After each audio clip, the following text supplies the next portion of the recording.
장애인 문화복지신문 제406호 제1면 기사입니다. 니트 장애 청년 규모 35.4%, 맞춤형 고용 서비스 필요. 한국장애인고용공단 고용개발원, 원장 조윤경, 이하 고용개발원, 은 제15회 장애인 고용 패널 학술대회를 청년 장애인 고용 서비스 고도화 방안 모색을 주제로 11월 3일, 금, 서울 대한상공회의소에서 성황리에 개최했다. 기획주제 발표에 나선 한국청소년정책연구원, NYPI의 김기헌 청년정책연구실장은 니트, 장애 청년, 규모 추정 및 유형과 결정 요인에 대해 연구한 결과, 15 물결표 쌓인 29세 청년 장애인의 니트 비중이 35.4%로 전체 청년 17.1%의 2배 이상인 상황에서 이들을 위한 별도 맞춤형 고용 서비스와 함께 고용노동부에서 추진 중인 청년 지원 사업에 참여할 수 있도록 할 필요가 있다고 강조했다. 이어 한국개발연구원 KDI 재정사회정책연구부의 김도헌 부연구위원은 발표를 통해 발달장애 청년들이 임금이 낮은 직종과 산업군에 지속적으로 종사하고 다른 직장으로의 이직 확률도 낮은 것으로 나타나 경력개발에 어려움을 겪고 있음을 알 수 있다고 말하며 발달장애인의 고용 상태를 지속적으로 모니터링하고 경력개발, 고용유지 등을 장기적으로 관리해줄 수 있는 커리어 코치를 양성할 필요가 있다고 제안하였다. 두 편의 기획주제 발표 후 이어진 토론회는 고용노동부 장애인고용과 지형근 사무관, 한국보건복지인재원 박광옥 교수, 인하대학교 교육대학원 지은 교수 그리고 보건복지부 이천설은 자문단원이자 사단법인 후견신탁연구센터 이사인 윤은호 박사가 참여하여 심도 있는 논의를 이어갔다. 한편 학술대회에는 대학원생 및 청년 연구자 별표 사인을 대상으로 확대 실시된 논문 경진대회 시상도 이루어졌으며 이 중 최우수 논문 수상자 고려대학교 교육학과 석사과정 이나연, 이메림, 백성욱 발표도 함께 진행됐다. 별표 사인 만 34세 이하이면서 석/박사 학위 취득 후 4년 이내인 자. 행사를 주최한 고용개발원의 조윤경 원장은 취업에 많은 어려움을 겪고 있는 청년 장애인의 현실을 개선하기 위해선 고용 서비스 고도화가 필요하다고 말하면서 고용개발원은 앞으로 우리나라 장애인 고용 서비스 고도화를 위한 정책 과제와 실현 방안을 선도적으로 제안할 것이라고 포부를 밝혔다. 이성희 고용노동부 차관은 영상 축사를 통해 정부는 청년에 대한 공정한 기회 제공과 장애인에 대한 진정한 약자복지 실현을 위한 노력을 진정성을 담아 추진하고 있다고 강조하며 오늘 학술대회에서 논의된 의견들은 청년 장애인의 고용 서비스 고도화와 관련된 정책 수립과 추진 과정에서 중요한 밑거름이 될 것이다 라고 말했다. 조향현 한국장애인고용공단 이사장도 축사에서 공단은 다 함께 일하는 사회를 통해 장애인과 비장애인이 차별 없이 함께 일할 수 있도록 노력하고 있다며 청년 장애인 등 어렵고 소외된 장애인을 위한 양질의 일자리 창출과 지속 가능한 고용 체계를 마련해 나가겠다고 밝혔다.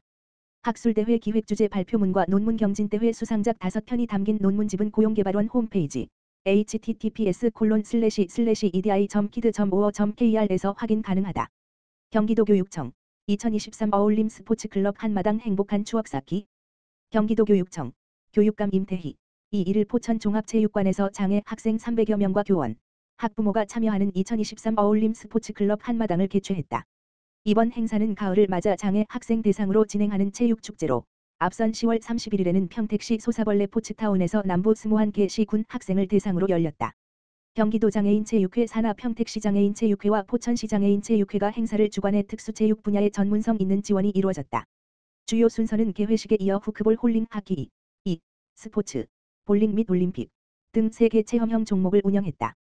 이후 한궁 슐런 e스포츠, 테니스, 레이저 사격 스포츠 스태킹의 5개 경기형 종목을 진행했다. 한마당 행사는 경쟁 및 기록 경신보다 참가자끼리 함께 어울리며 체육활동을 즐기고 우정을 나누는 데 가치를 두었다. 이에 따라 엘리트 체육 선수뿐 아니라 평소 체육활동에 흥미가 있는 장애 학생 누구나 참여할 수 있도록 했다. 학생과 함께 참가한 김상현 특수교사, 포천1고는 여러 지역의 학생들이 함께 모여 체육활동을 즐기다 보니 건강과 사회성을 동시에 높일 수 있는 기회가 된 것 같아 기쁘다고 소감을 전했다. 도교육청 특수교육과 김선혜 과장은 어울림 스포츠클럽 한마당은 장애 학생들이 체육활동을 함께 즐기면서 행복한 추억을 쌓는 축제의 장이라며 앞으로도 다양한 활동으로 학생이 건강하고 즐겁게 학교 생활을 할 수 있도록 지원하겠다고 말했다. 2023년 중증장애인 생산품 우선구매 유공포상.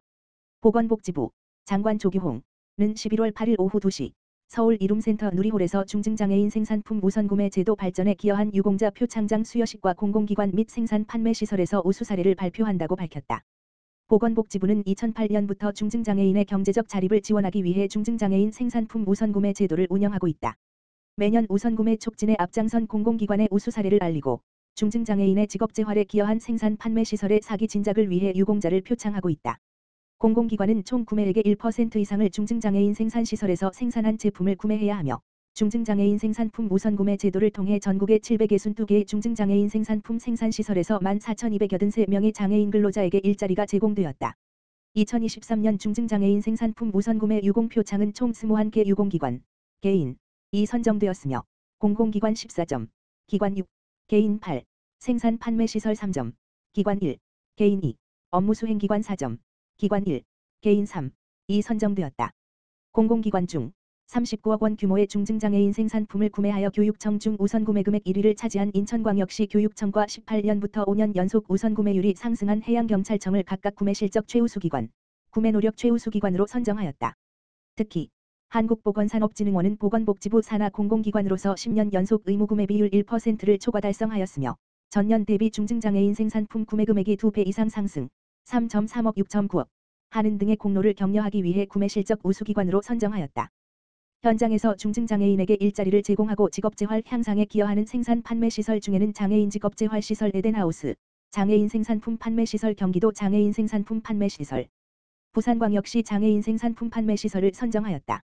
민간기업 중에는 22년 업무협약 체결을 통해 중증장애인 생산품 생산시설의 신용평가 수수료 감면 등을 지원하는 나이스 평가 정보를 선정하여 민간기업의 중증장애인 생산품 우선구매에 대한 기여를 위한 ESG 경영실천 활동을 더욱 발굴하여 독려할 예정이다. 보건복지부 한영규 장애인자립기반과장은 생산시설의 품질 향상과 판로 확대를 위해 노력하고 있으며 공공기관의 적극적인 우선구매 참여가 필요하다라며 우수 사례를 알리고 공공기관이 구매에 적극 참여할 수 있도록 지원하겠다라고 밝혔다. 가칭, 시흥 특수학교 설립, 중앙투자심사 통과 임태희 맞춤형 특수교육 보장 공약 큰발 내딛다. 경기 시흥시의 특수학교 설립이 교육부의 중앙투자심사를 통과했다. 경기도교육청의 특수교육 여건 개선에 더욱 힘이 실리게 될 전망이다. 경기도교육청 교육감 임태희, 은 시흥시에, 가칭, 시흥 특수학교 설립과 화성시에, 가칭, 동탄 13중 학교 신설 등 총 2건의 사업이 지난 27일 교육부 2023년 정기 내차 중앙투자심사를 통과했다고 31일 밝혔다. 가칭, 시흥 특수학교는 오는 2027년 3월 시흥 거무택지지구 내 개교할 예정이다. 지적지체장애 학생을 위한 유초, 중, 고 과정 및 전공과 과정 등 총 30학급 규모로 운영할 계획이다. 가칭, 시흥 특수학교 신설이 중앙투자심사를 적정으로 통과함에 따라 도교육청은 특수학교 설립을 통한 맞춤형 특수교육 기회 보장이라는 임태희 교육감의 공약에 한 발 더 다가서게 된다. 특히 그동안 특수학교가 없었던 시흥시 지역 특수교육 대상 학생의 교육 기회를 확대하고 원거리 통학 문제를 해소하게 될 것으로 기대된다. 또한 오는 2027년 3월 40학급 규모의 가칭, 동탄 13중 신설이 확정되면서 동탄 이 신도시 지역에 나타나고 있는 초과밀 문제를 완화해 이 지역 학생들의 교육 여건을 개선할 수 있게 됐다. 도교육청 한근수 학교 설립기획과장은 시흥 특수학교와 동탄 13중의 교육부 중앙투자심사 통과로 도교육청의 특수여건 개선과 과밀 해소 정책 추진에 탄력이 붙게 됐다라며 앞으로도 꼭 필요한 학교가 적기에 신설될 수 있도록 노력하겠다고 말했다.